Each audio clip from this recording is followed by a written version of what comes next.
Добро утро! Време за бърза закуска.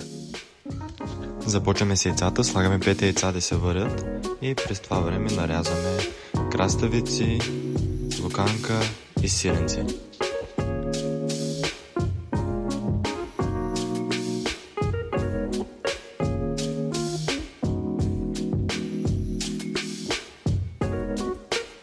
След като ги сварим яйцата около 10-12 минути, твърдо сварени, ги белим.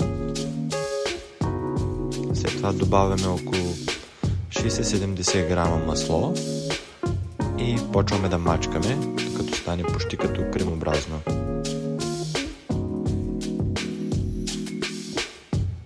Аз лично добавям шарена сол към сместа, но всеки може да сложи каквото си иска, каквито подправки харесва. След това разбъркваме хубаво. И накрая намазваме филийките с нашата смес.